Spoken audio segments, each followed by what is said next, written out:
പ്രേംലാലെ, നമുക്കറിയാം ദുബായിൽ തേജസിന്റെ വിമാനാപകടം ഉണ്ടായി ഇപ്പോൾ ദിവസങ്ങൾ പിന്നിട്ടു. ഇപ്പോൾ തേജസിന്റെ ഭാവി പരിപാടികൾ വിശദീകരിക്കുകയാണ് ഹിന്ദുസ്ഥാൻ എയറോനോട്ടിക്സ് ലിമിറ്റഡ്. അവർ പറയുന്നത് പ്രകാരം ദുബായ് അപകടം നിർഭാഗ്യകരമായി പോയെന്നാണ് പറയുന്നത്. എന്താണ് ഇനി തേജസിന്റെ ഭാവി പരിപാടികൾ? തുഫയിലെ ഈ തേജസിന്റെ വിശ്വാസ്യതയെ ചോദ്യം ചെയ്യുന്ന തരത്തിലാണ് പല വാർത്തകളും പ്രചരിച്ചത്. പ്രത്യേകിച്ച് കഴിഞ്ഞ ദിവസം അർമേനിയ എന്ന് പറയുന്ന രാജ്യം തേജസ് വാങ്ങാൻ താല്പര്യപ്പെട്ടു വന്ന ഒരു രാജ്യമാണ്. 10,000 കോടി രൂപയുടെ ഒരു കരാറാണ് ഇന്ത്യയുമായി ഉണ്ടാക്കിയത്. 12 തേജസ് യുദ്ധവിമാനങ്ങൾ വാങ്ങാനായിട്ടാണ് അവർ പദ്ധതി ഇട്ടത്. അവർ ആ കരാറിൽ നിന്ന് പിൻവാങ്ങി എന്ന തരത്തിലുള്ള വാർത്തകൾ വന്നിരുന്നു. അപ്പൊ ഇതിന്റെ പശ്ചാത്തലത്തിലാണ് Hindustan Aeronautics Limited chairman DK Sunil തേജസിന്റെ ഭാവി പരിപാടികളെ കുറിച്ച് വിശദീകരിക്കുന്നത്. അദ്ദേഹം പറയുന്നത് തേജസിന്റെ സുരക്ഷാ കാരണങ്ങളെ കുറിച്ച് അല്ലെങ്കിൽ അതിന്റെ സംവിധാനങ്ങളെ കുറിച്ച് യാതൊരു ആശങ്കയും ഇല്ല എന്ന് തന്നെയാണ് പറയുന്നത്. തേജസിന്റെ സുരക്ഷാ മാനദണ്ഡങ്ങൾ അന്താരാഷ്ട്ര നിലവാരത്തിലുള്ളത് തന്നെയാണ്. അതിൽ ഒരു വിട്ടുവീഴ്ചയും ഞങ്ങൾ ചെയ്തിട്ടില്ല. പക്ഷേ ദുബായിൽ നടന്നത് വളരെ ദൗർഭാഗ്യകരമായ സംഭവമാണ്. ഇക്കാര്യത്തിൽ ഈ ദേശീയ സുരക്ഷാ സമ്മേളനം ആ വേദിയിൽ വെച്ചാണ് ഹിന്ദുസ്ഥാൻ എയറോനോട്ടിക്സ് ലിമിറ്റഡിന്റെ അധ്യക്ഷൻ DK സുനിൽ ഇക്കാര്യങ്ങളൊക്കെ വ്യക്തമാക്കിയത്.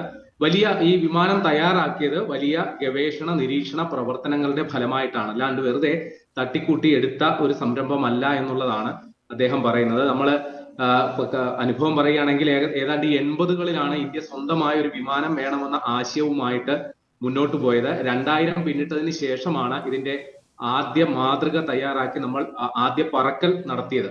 പിന്നീട് 2016ലാണ് ഇത് സേനയുടെ ഭാഗമായത്. അന്നു മുതൽ ഇന്നോളം യാതൊരു പരാതിയും ഇല്ലാതെ യാതൊരു കുഴപ്പവും ഇല്ലാതെ പ്രവർത്തിച്ച ഒരു വിമാന വ്യൂഹമാണ് തേജസിൻ്റെത്. 2024 ഒരു അപകടം ഉണ്ടായി. അത് രാജസ്ഥാനിൽ ഉണ്ടായ ഒരു അപകടമാണ്. അത് യന്ത്ര തകരാറായിരുന്നു.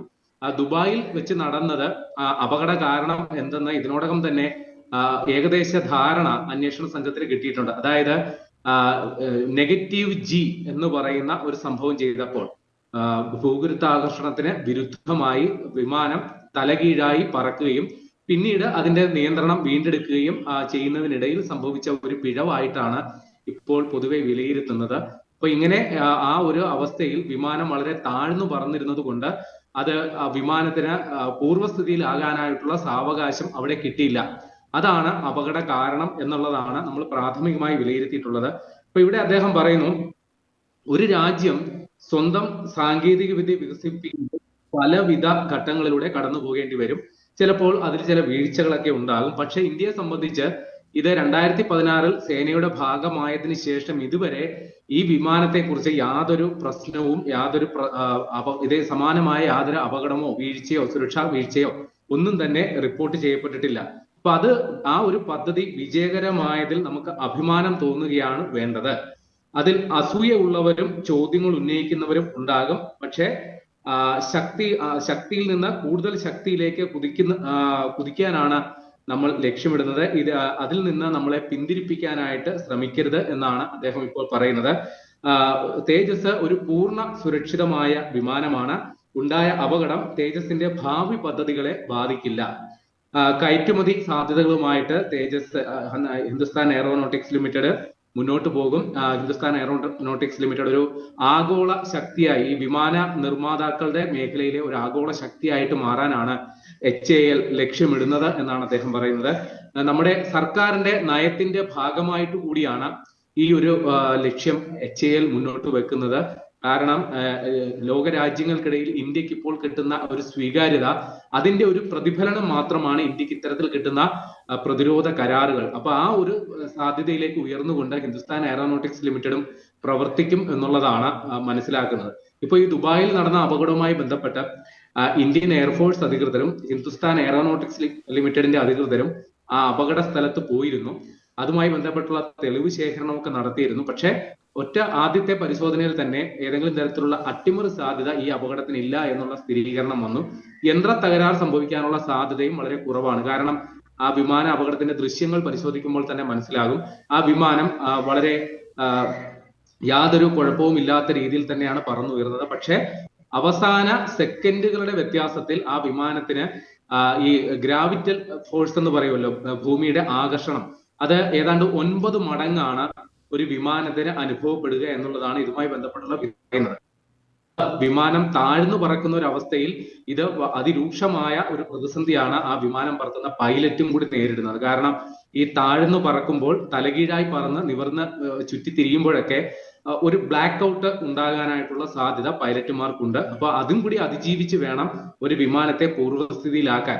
ആ വിമാനം അവസാന നിമിഷം വരെ ആ പൈലറ്റ് ആ വിമാനത്തെ വീണ്ടെടുക്കാനായിട്ടുള്ള ശ്രമങ്ങൾ നടത്തിയത് ആ ദൃശ്യങ്ങളിൽ നിന്ന് വ്യക്തമാണ്. അതുകൊണ്ട് തന്നെ വിമാനത്തിന് ഏതെങ്കിലും തരത്തിലുള്ള സാങ്കേതിക പിഴവോ സാങ്കേതിക തകരാറോ ഇല്ല എന്ന് തന്നെയാണ് അന്വേഷണ സംഘം പറയുന്നത്. അപ്പൊ ഈ നിഗമനങ്ങളുടെ അടിസ്ഥാനത്തിലാണ് ഹിന്ദുസ്ഥാൻ എയറോനോട്ടിക്സ് ലിമിറ്റഡ് ഇപ്പൊ തേജസിന്റെ കാര്യത്തിൽ അതിന്റെ ഭാവി പദ്ധതികളുമായി മുന്നോട്ട് പോകും എന്നുള്ള കാര്യം അറിയിക്കുന്നത്. നിലവിൽ ഇന്ത്യൻ എയർഫോഴ്സിൽ 40ഓളം വിമാനങ്ങളാണ് തേജസിന്റെ MK-1 എന്ന് പറയുന്ന ശ്രേണിയിൽ നിർമ്മിച്ച് നൽകിയിട്ടുള്ളത്. ഇനി MK-1A എന്ന് പറയുന്ന സീരീസിൽപ്പെട്ട കുറച്ചുകൂടി പരിഷ്കരിച്ച മോഡൽ അത് നിർമ്മിച്ച് നൽകാനായിട്ടുള്ള ശ്രമങ്ങൾ ഇപ്പോഴും പുരോഗമിക്കുകയാണ്. അതിനുവേണ്ട എഞ്ചിൻ അമേരിക്കയിൽ നിന്ന് യഥാസമയം കിട്ടാത്തത് കൊണ്ടാണ് അതിന്റെ നിർമ്മാണം ഇഴഞ്ഞു നീങ്ങുന്നത്. അതിന്റെ ഒരു മോഡൽ കഴിഞ്ഞ മാസം 17-ാം തീയതി അത് നിർമ്മാണം പൂർത്തിയാക്കി പുറത്തിറക്കിയെങ്കിലും അത് വ്യോമസേനയുടെ ഭാഗമാക്കിയിട്ടില്ല. നിലവിൽ നമുക്ക് 29 സ്ക്വാഡ്രൺ വിമാനങ്ങൾ മാത്രമാണ് ഉള്ളത്. നമുക്ക് 42 സ്ക്വാഡ്രൺ വിമാനങ്ങളെങ്കിലും വേണം എന്നുള്ള ഒരു നിബന്ധന ഉള്ള ഒരു ഘട്ടത്തിലാണ് ഇത്രയും കുറവ് നമ്മൾ അനുഭവിക്കുന്നത്. അതുകൊണ്ട് തന്നെ എത്രയും വേഗം തേജസിന്റെ നിർമ്മാണ പ്രവർത്തനങ്ങളുമായിട്ട് മുന്നോട്ട് പോകണം. അതോടൊപ്പം തേജസിന്റെ രണ്ടാം പതിപ്പ് MK-2 എന്ന് പറയുന്ന ശ്രേണിയിൽപ്പെട്ട വിമാനങ്ങളുടെ നിർമ്മാണം 2032 പൂർത്തിയാക്കാനും ഹിന്ദുസ്ഥാൻ എയറോനോട്ടിക്സ് ലിമിറ്റഡ് ലക്ഷ്യമിടുന്നുണ്ട്. അപ്പൊ ഈ പദ്ധതികളൊക്കെ ചെയ്യുന്നതിനോടൊപ്പം തന്നെ ഇന്ത്യയുടെ 5ാം തലമുറ യുദ്ധവിമാനം AMCA അതുമായി ബന്ധപ്പെട്ടുള്ള പ്രവർത്തനങ്ങളും ഹിന്ദുസ്ഥാൻ എയറോനോട്ടിക്സ് ലിമിറ്റഡ് നടത്തുന്നുണ്ട്. അപ്പോൾ ആ ചെയർമാൻ പറഞ്ഞത് തന്നെ ഒന്നുകൂടി പറയാം, ഈ യുദ്ധവിമാന നിർമ്മാണ രംഗത്ത് ഒരു ആഗോള ശക്തിയായിട്ട് വളരുക എന്നുള്ളതാണ് ലിമിറ്റഡ് ലക്ഷ്യമിടുന്നത്. അപ്പൊ അതുമായി ബന്ധപ്പെട്ട് തുടക്കത്തിൽ ഇതേപോലെയുള്ള വെല്ലുവിളികൾ ഉണ്ടാകും. പക്ഷെ ആ വെല്ലുവിളികൾ അതിജീവിച്ച് തന്നെ HAL മുന്നോട്ട് പോകും എന്ന് തന്നെയാണ് ചെയർമാൻ പറയുന്നത്.